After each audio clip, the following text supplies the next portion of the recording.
Bienvenue sur Sleepodo, la chaîne qui vous aide à trouver le sommeil. Je suis Théo le Sage. Je vais vous conter une histoire originale du comte de Monte Cristo, l'architecte du pont. Merci de me soutenir en vous abonnant à la chaîne et en aimant la vidéo. Bonne écoute, votre histoire commence maintenant. Les cloches de la cathédrale Sainte-Croix sonnaient 6 heures du soir lorsque l'équipage apparut sur la route de Paris. Jamais Orléans n'avait vu pareil cortège. Une berline aux armoiries étrangères tirée par 4 chevaux noirs d'une beauté extraordinaire, suivie de 2 fourgons chargés de malles aux ferrures d'argent. Les badauds s'attroupèrent le long de la rue Royale, murmurant entre eux, tandis que le convoi progressait majestueusement vers l'hôtel de la Chancellerie, le plus prestigieux établissement de la ville. L'homme qui descendit de la berline coupa le souffle aux curieux. Grand, le teint hâlé, le regard d'une intensité troublante, il portait un habit noir d'une élégance extrême. Sa cape doublée de soie pourpre flottait légèrement dans la brise printanière. À ses doigts scintillaient des bagues dont les pierres valaient probablement plus que toutes les maisons de la rue réunies. « Bertuccio, veille à ce que nos appartements soient convenablement préparés, » dit-il d'une voix grave et posée à l'homme qui le suivait, un Italien au visage sévère et aux manières discrètes mais attentives. En quelques heures, tout Orléans ne parlait plus que de lui. Le comte de Monte Cristo, aristocrate de retour d'Orient, possesseur d'une fortune que certains prétendaient infinie. Au café de la Régence, chez les commerçants de la place du Martroi, dans les salons bourgeois, on spéculait sur l'origine de cette richesse. Venait-il des Indes? Avait-il découvert une mine d'or en Amérique? Était-il le descendant d'une lignée princière oubliée? Le préfet du Loiret, honoré par la présence d'un tel personnage, organisa dès le surlendemain un banquet en son honneur à l'hôtel de ville. La fine fleur de la société orléanaise s'y pressa. Magistrats, négociants, propriétaires terriens, tous désireux d'approcher cet homme fascinant. C'est là que le comte rencontra les 3 hommes qui allaient devenir les pièces maîtresses de son jeu. Maître Dufresne, notaire corpulent au regard calculateur, qui salua profondément en jaugeant déjà les bénéfices qu'il pourrait tirer de cette relation. Auguste Bernier, entrepreneur en bâtiment, robuste et jovial en apparence, mais dont les yeux trahissaient une avidité mal dissimulée. Édouard Valmont, conseiller municipal élégant et onctueux, dont les belles paroles masquaient une ambition dévorante. Après le repas, alors que le cognac circulait et que les langues se déliaient, le comte porta un toast. « Messieurs, dit-il de sa voix qui imposait naturellement le silence, « je suis venu à Orléans pour un projet qui me tient à cœur. Un pont, non pas un pont ordinaire, mais une œuvre d'art suspendue au-dessus de la Loire, qui fera la gloire de votre ville et servira de modèle à toute l'Europe. » Un murmure excité parcourut l'assemblée. Les 3 notables échangèrent des regards enflammés.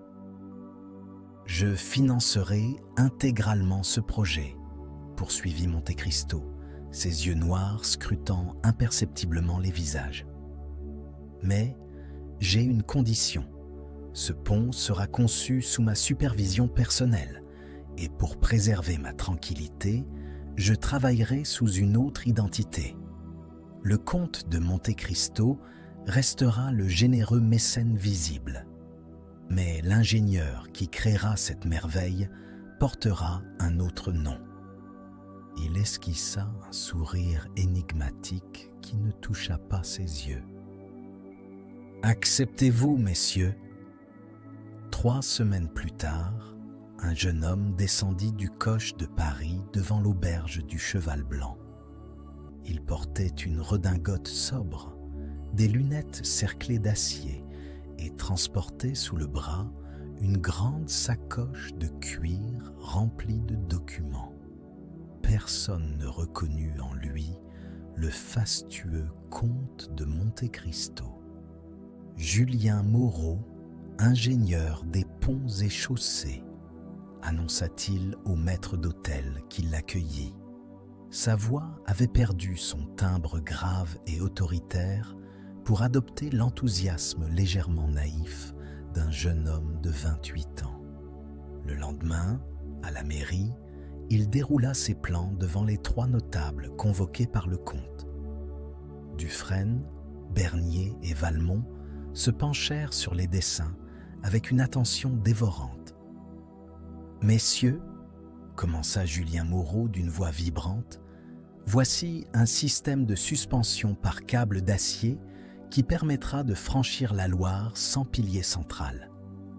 Les calculs de charge, ici, démontrent que nous économiserons 40% du budget initialement prévu. » Ses doigts couraient sur les épures complexes, expliquant les innovations de structure, les équilibres de tension, les fondations ancrées dans le roc.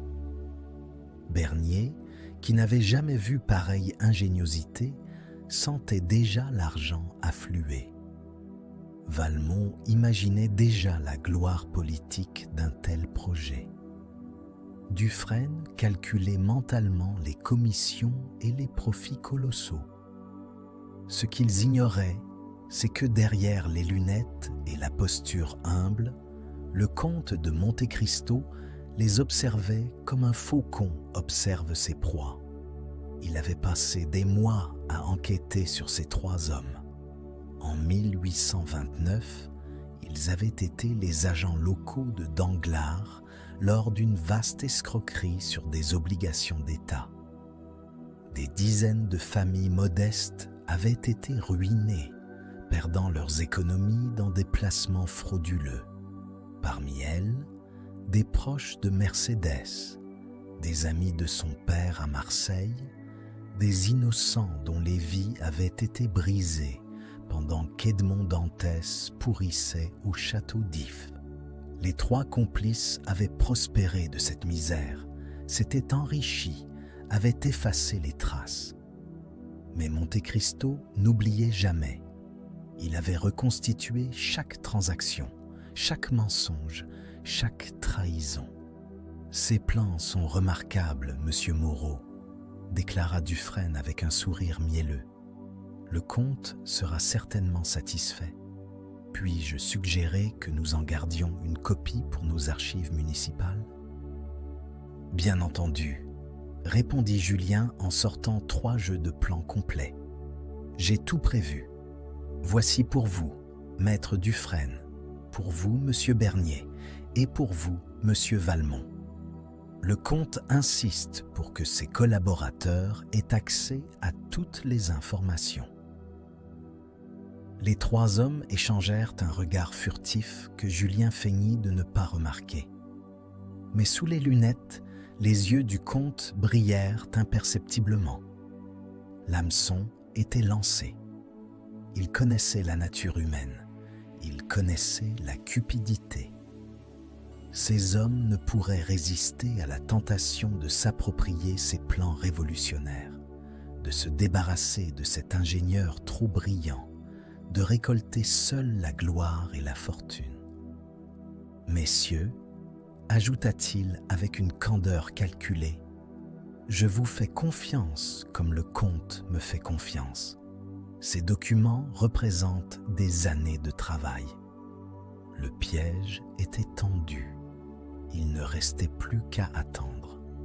La nuit même, dans le bureau feutré de maître Dufresne, les 3 hommes se réunirent autour d'une carafe de cognac. Les plans de Julien Moreau s'étalaient sur la table d'acajou.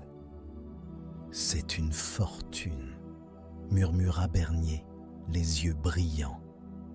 Avec ces calculs, nous pourrions construire le pont pour moitié moins cher que prévu et empocher la différence. Encore faut-il se débarrasser de cet ingénieur, répliqua Valmont en faisant tourner son verre. Il faut qu'il disparaisse de manière définitive. Dufresne esquissa un sourire froid. « Messieurs, j'ai déjà la solution. Nous allons l'accuser de détournement. J'ai des contacts à la Banque de France.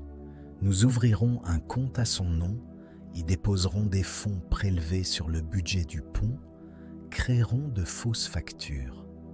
Dans 15 jours, il sera derrière les barreaux. » Ce qu'il ne voyait pas, c'était la silhouette immobile d'Ali dans l'ombre du jardin, son oreille exercée captant chaque mot à travers la fenêtre entr'ouverte, ni la calèche discrète stationnée au coin de la rue, où Bertuccio notait méticuleusement leurs allées et venues dans un carnet de cuir, ni Haydée, déguisée en servante, qui avait soudoyé le clerc de Dufresne pour accéder aux documents confidentiels. Les jours suivants furent un ballet orchestré. Les 3 notables tissèrent leurs toiles, fausses signatures, documents antidatés, témoins achetés parmi les ouvriers. Et pendant ce temps, les anges gardiens invisibles du comte photographiaient chaque preuve, copiaient chaque document falsifié, enregistraient chaque corruption.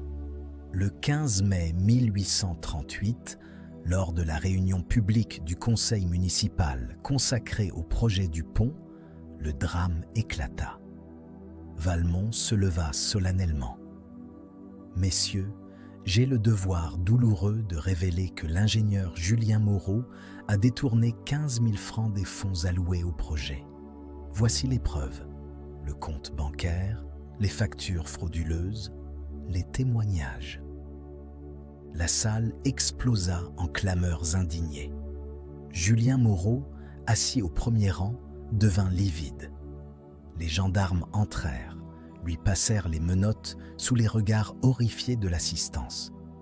Il protesta, jura de son innocence, implora qu'on examine réellement les documents. « Mes plans ! Ils ont volé mes plans !» cria-t-il tandis qu'on l'emmenait. Mais ses protestations se perdirent dans le tumulte. 3 jours plus tard, il était enfermé à la prison Sainte-Croix et les 3 notables présentaient triomphalement leur projet révolutionnaire de pont. La ville entière les acclama comme des visionnaires. Le chantier fut lancé dans l'allégresse générale. Dans sa cellule humide, Julien Moreau souriait dans l'obscurité. Le rideau du premier acte venait de tomber. Bientôt viendrait le moment de la révélation. 6 semaines s'écoulèrent. Les 3 notables dormaient désormais tranquilles. Le chantier du pont avançait, les louanges pleuvaient, les contrats s'empilaient. Julien Moreau n'était plus qu'un nom oublié dans les registres de la prison. Jusqu'à ce matin du 28 juin, lorsque le gardien-chef ouvrit la cellule pour le petit déjeuner. Elle était vide. Les barreaux de la fenêtre, pourtant scellés dans la pierre depuis 50 ans, avaient été descellés avec une précision chirurgicale. Sur la paillasse gisait une feuille de papier portant une seule phrase, tracée d'une écriture élégante. « Le passé ne meurt jamais. » Le tocsin sonna. Les gendarmes ratissèrent la ville, fouillèrent les auberges, surveillèrent les routes. Rien. Julien Moreau s'était évaporé comme une ombre au lever du jour. Le préfet ordonna des recherches dans tout le département. En vain. Dufresne convoqua d'urgence ses 2 complices dans son étude. « Comment a-t-il pu s'évader » siffla Bernier, le front moite. « Ces barreaux étaient scellés. » Et ce message, ajouta Valmont en dépliant nerveusement le journal. Le passé ne meurt jamais. Que signifie ? Du calme, messieurs, trancha le notaire d'une voix qu'il voulait ferme. Un jeune ingénieur désespéré qui s'évade, rien de plus. Il est probablement en fuite vers la Suisse ou la Belgique. Nos affaires continuent. Mais un détail les troublait. Le comte de Monte Cristo, leur généreux commanditaire, était introuvable depuis l'arrestation.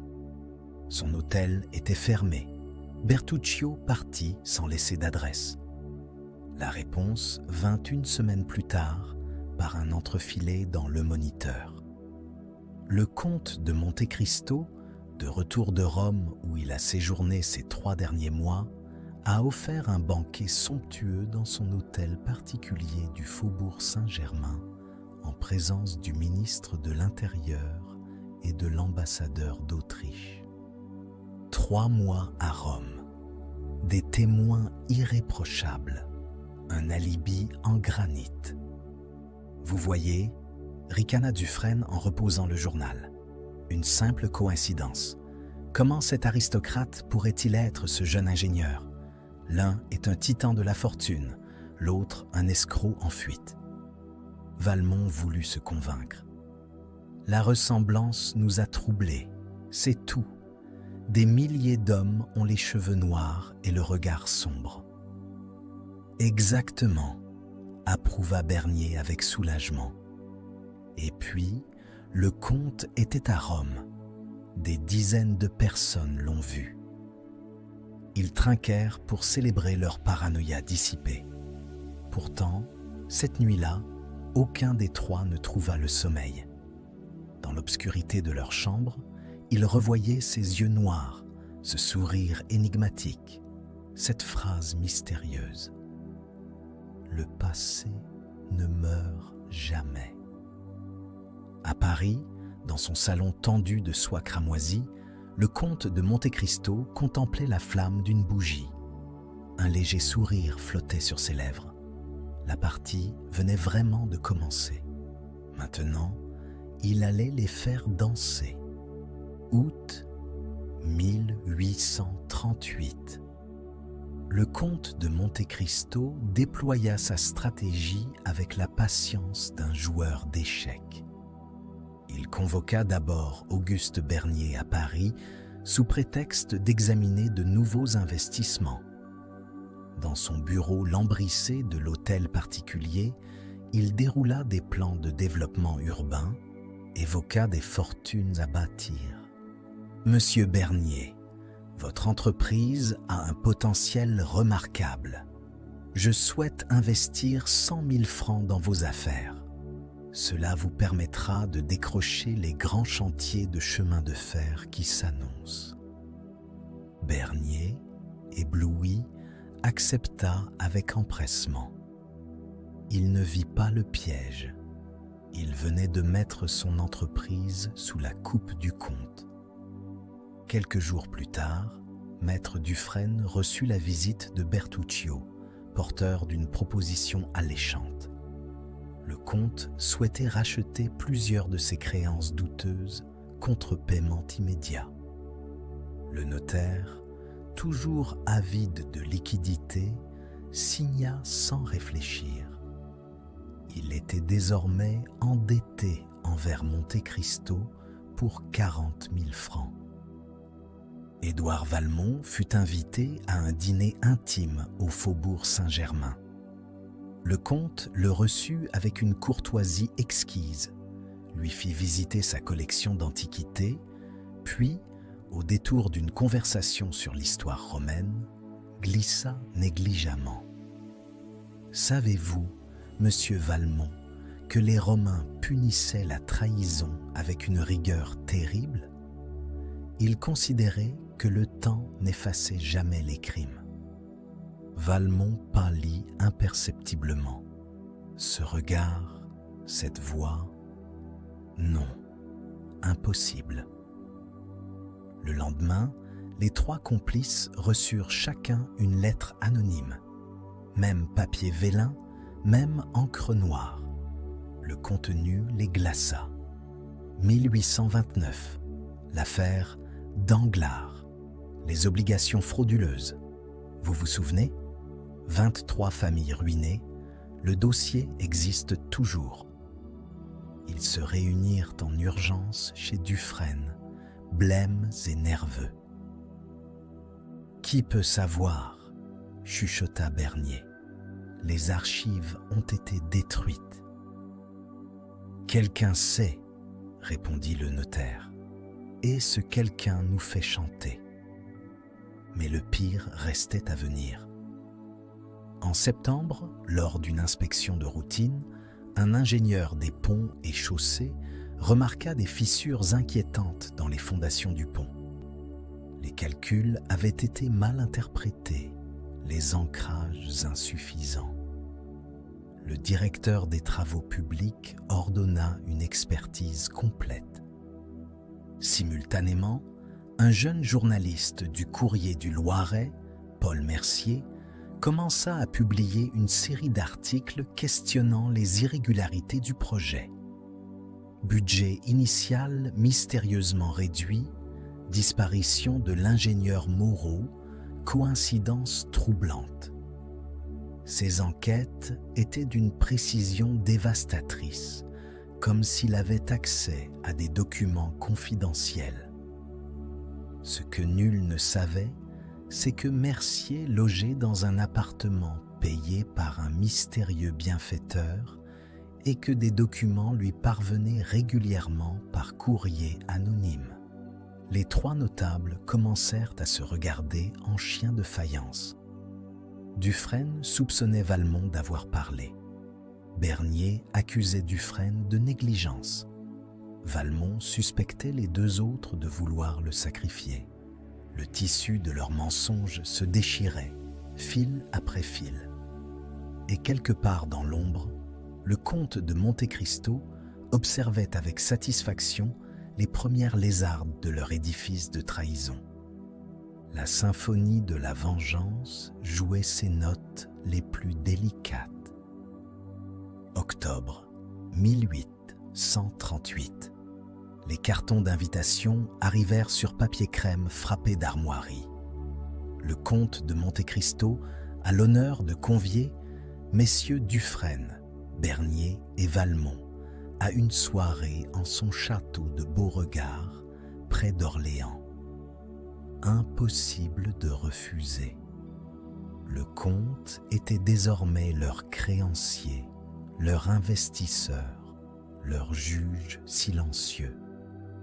Le château se dressait sur une colline dominant la Loire, illuminée de 1000 chandelles. Des domestiques en livrée accueillirent les trois hommes dans un salon tendu de velours grenat.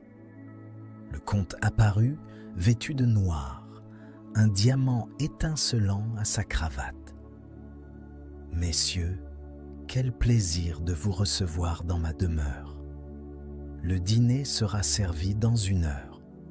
Permettez-moi de vous conter une histoire en attendant. » Il les installa près de la cheminée monumentale, leur servit du cognac d'une carafe de cristal, puis commença d'une voix grave et hypnotique.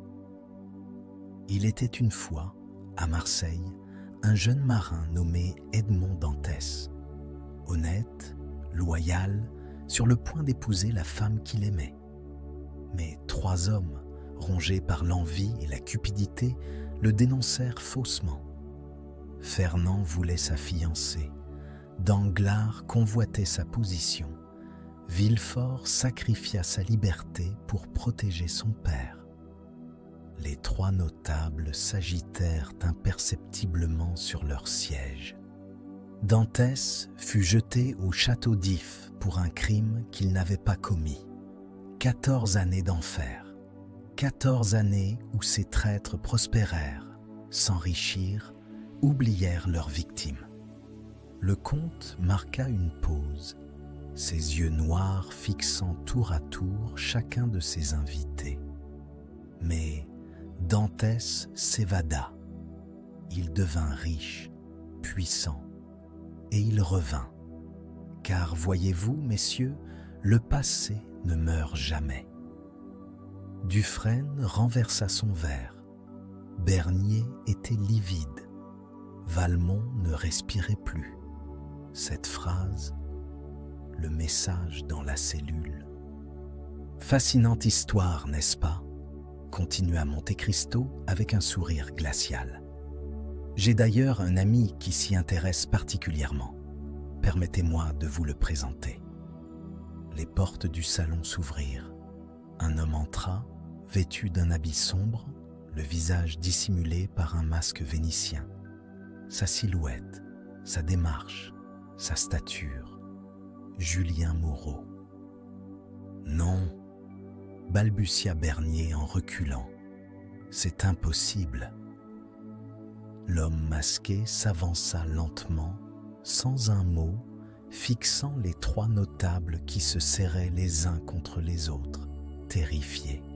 « Messieurs, vous semblez indisposés, » observa le comte d'un ton moqueur. « Auriez-vous quelque chose à vous reprocher ?» À cet instant, Bertuccio fit irruption dans la pièce, tenant une dépêche urgente. « Monsieur le comte, pardonnez cette intrusion. Message du préfet d'Orléans. Le pont présente des fissures critiques. Les ingénieurs craignent un effondrement imminent. Une commission d'expertise nationale est convoquée d'urgence. » Le silence qui suivit était assourdissant. Les trois hommes comprenaient. Leur œuvre s'écroulait, littéralement et métaphoriquement. Et face à eux, se tenait celui qu'ils avaient cru briser.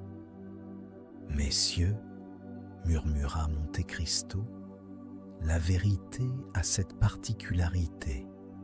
Elle finit toujours par émerger, comme les fissures d'un pont mal construit. » Le 3 novembre 1838, la commission d'enquête nationale se réunit dans la grande salle du conseil municipal d'Orléans.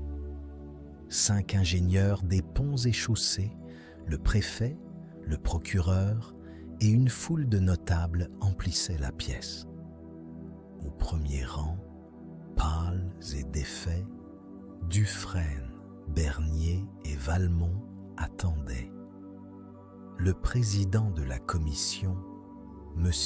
Arago, membre de l'Académie des sciences, ouvrit la séance. « Messieurs, nous sommes ici pour examiner les défaillances structurelles du pont de la Loire.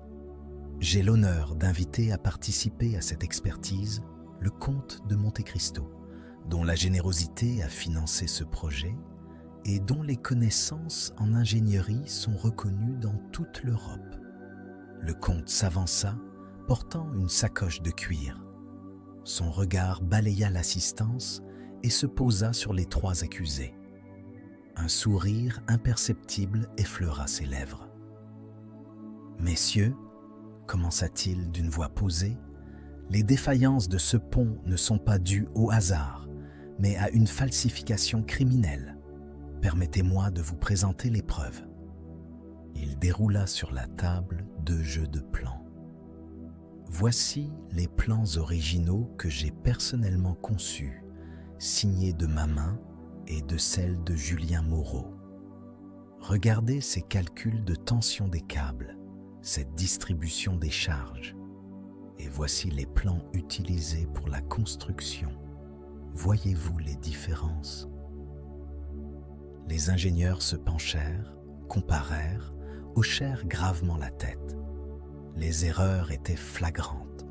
Coefficient de sécurité réduit, ancrage mal dimensionné, tension mal répartie.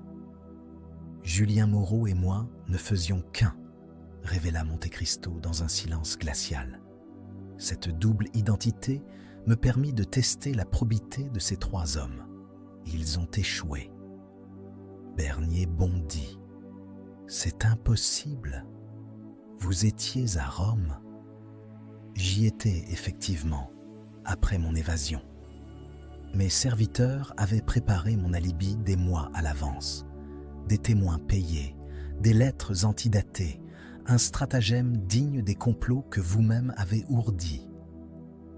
Dufresne tente une dernière défense. Ces accusations sont grotesques. Nous avons construit ce pont de bonne foi. Le comte frappa la table du plat de la main. De bonne foi, Bertuccio, les documents.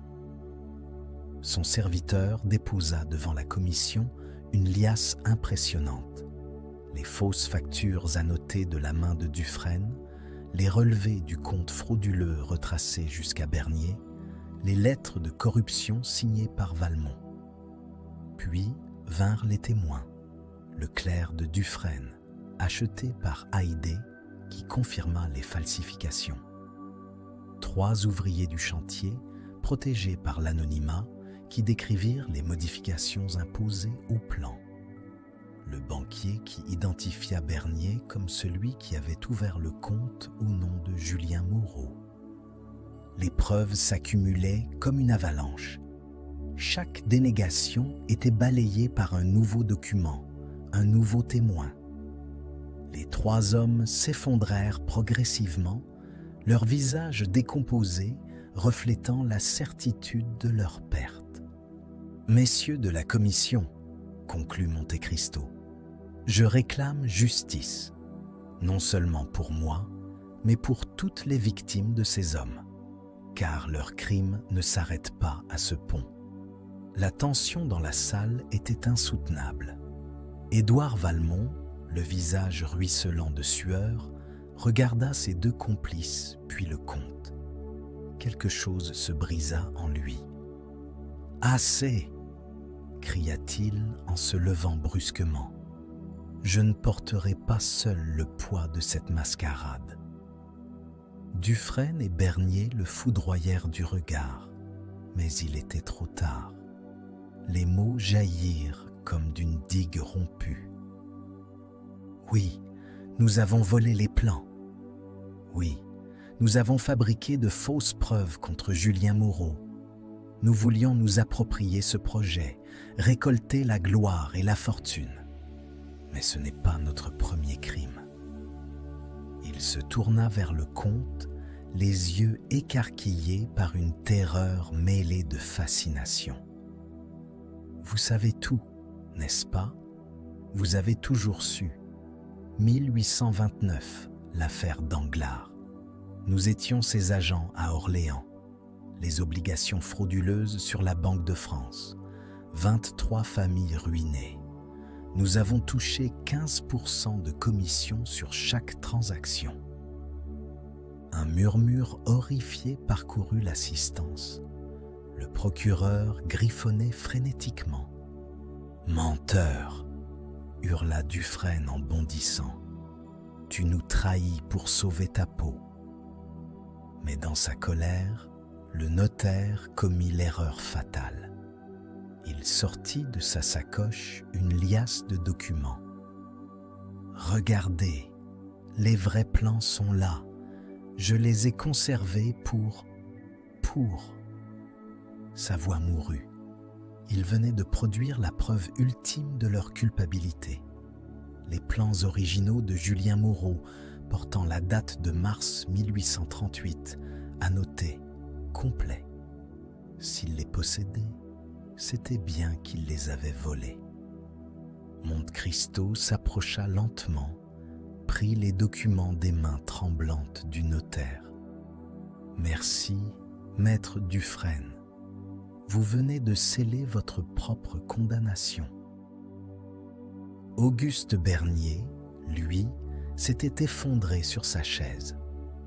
Le retrait brutal des 100 000 francs du comte, la semaine précédente, avait déjà provoqué la faillite de son entreprise.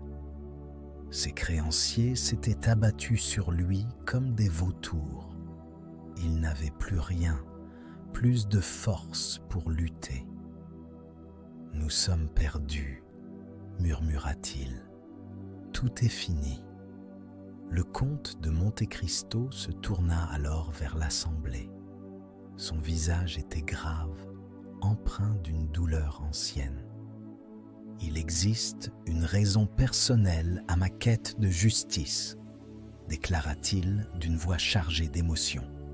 Parmi les familles ruinées en 1829 par ces 3 hommes et leurs complices Danglars se trouvait celle d'une femme que j'ai aimée, Mercedes Herrera, devenue Mercedes Mondego.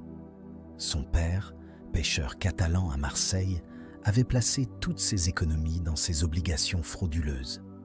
Il est mort ruiné, déshonoré, le cœur brisé. Un silence absolu régnait dans la salle. « Je suis Edmond Dantès, continua-t-il, et ces hommes ont prolongé l'œuvre de ceux qui m'ont volé 14 années de ma vie. Leur cupidité a détruit des innocents, comme la cupidité de Fernand, Danglars et Villefort m'a détruit autrefois. » Les 3 notables comprirent alors l'ampleur de leur erreur. Ils n'avaient pas affronté un simple ingénieur, mais la vengeance incarnée. Le procès se tint 3 semaines plus tard au tribunal de grande instance d'Orléans. La salle était comble, la presse nationale présente, le scandale retentissant. Le comte de Monte Cristo témoigna pendant 2 heures, détaillant méthodiquement chaque étape de son stratagème. Sa voix était calme, presque détachée, comme s'il racontait l'histoire d'un autre. « Messieurs les jurés, je leur ai tendu un piège, certes, mais je ne les ai pas forcés à y entrer. Je leur ai présenté une occasion de s'enrichir honnêtement en collaborant loyalement avec moi.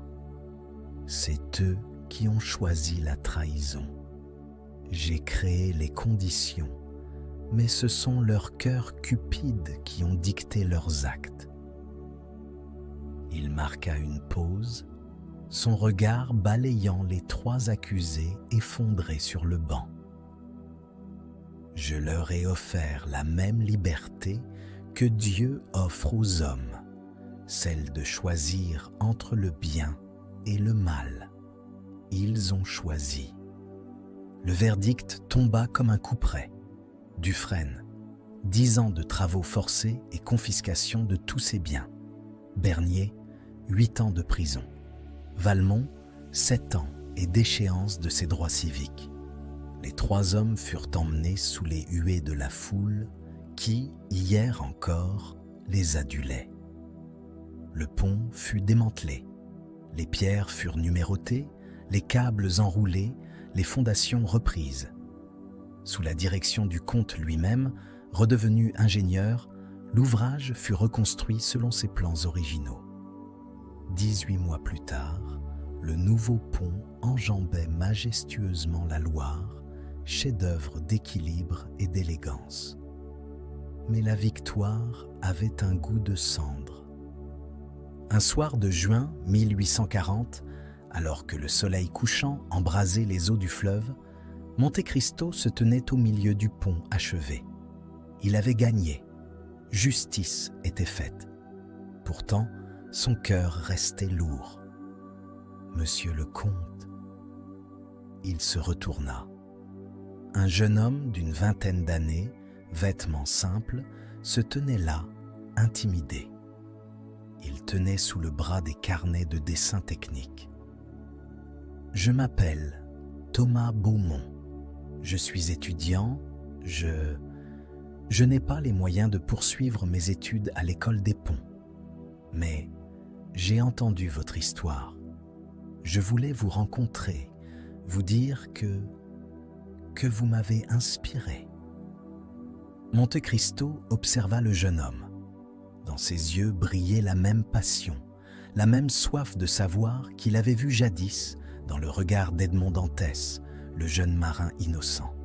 « Montrez-moi vos travaux, » dit-il doucement. Les dessins étaient remarquables, du génie à l'état brut. « Vos études seront financées, monsieur Beaumont, entièrement, Et quand vous serez ingénieur, vous construirez des ponts qui dureront des siècles. » Le jeune homme, les larmes aux yeux, balbutia des remerciements et s'éloigna. Monte Cristo resta seul, contemplant son œuvre. Le pont était là, symbole de justice rendue. Mais au fond de lui résonnait la question qui le hantait depuis tant d'années. Combien de temps encore la vengeance occuperait-elle son cœur? Combien de ponts devrait-il construire pour compenser ceux qui l'avaient détruit? Il murmura dans le vent du soir les mots que lui avait légués l'abbé Faria. « Attendre et espérer. » Mais cette fois, il espérait non pas la vengeance, mais la